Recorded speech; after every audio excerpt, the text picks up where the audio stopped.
3. Hey guys, it's Matt Tom coming at you with another deck profile for Inzektors. I decided to make this after the Galactic Overlord box came out. And this deck's kind of a more fun build because I'm running like the ladybugs and all that stuff, and I've changed the extra deck around. So without further ado, let's get into it. So first you have your standard 9 Inzektors. I mean, all Inzektors run that. That's a basic loop right there. I run 2 ladybugs. Ladybug serves as a pseudo hornet because you can send it to the grave when it's treated as an equip spell. This also lets you get into rank 5s, which I'll go into more detail later in the extra deck. And you have your standard 1 Gigamantis. I run 1 Beatron. Beatron has a very interesting effect. It's an Inzektor support card. Its effect is basically you send a face-up spell or trap to the grave to special 1 insect from your graveyard. This not only pairs well with your standard Inzektor loop, but also I run 3 Call the Haunted, which I'll show you later, and I'll often exceed with the Call the Haunted target, so then it'll just be sitting there and Beatron will get rid of it, so that's kind of a plus. 2 Armageddon Knight to dump Ladybug or not Dragonfly, Hornet in the grave if you need to. 2 Veilers stops a lot of things. Gores because it's Gores and you don't want to drop your whole field sometimes. Sangan to search out the monsters that you need in Inzektors, because most Inzektors have really low attack. So that's all the monsters. Onto the traps. I run 3 Call the Haunted. I said that earlier for Beatron. Call the Haunted's good because it sets you up for a lot of plays. It's basically a free monster reborn, and it lets you pop a lot of things with your loop for Inzektors.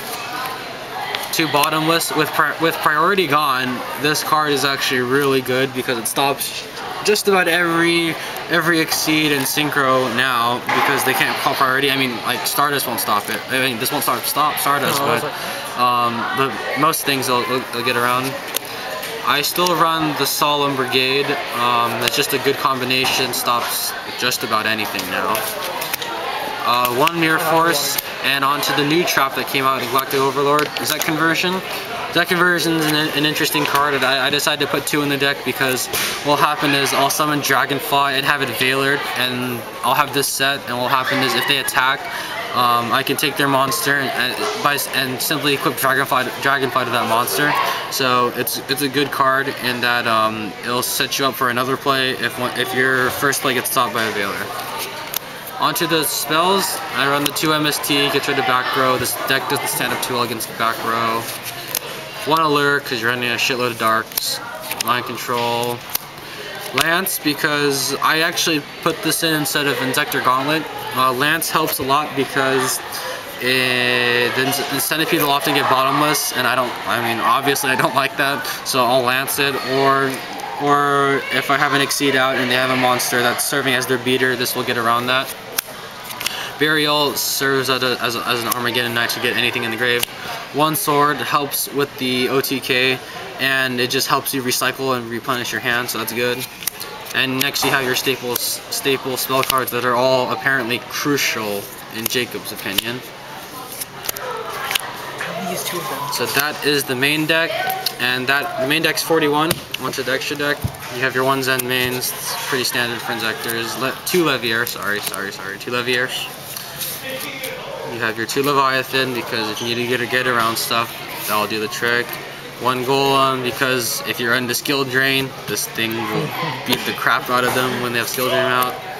Gigabrill, it serves as the OTK.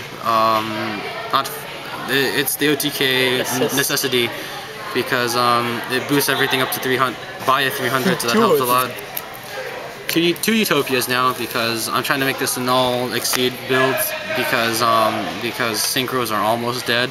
So Utopia helps. I might control a lot of level 4s, and then I'll just kind of slide Armageddon Knight or Beatron now with their monster to get Utopia.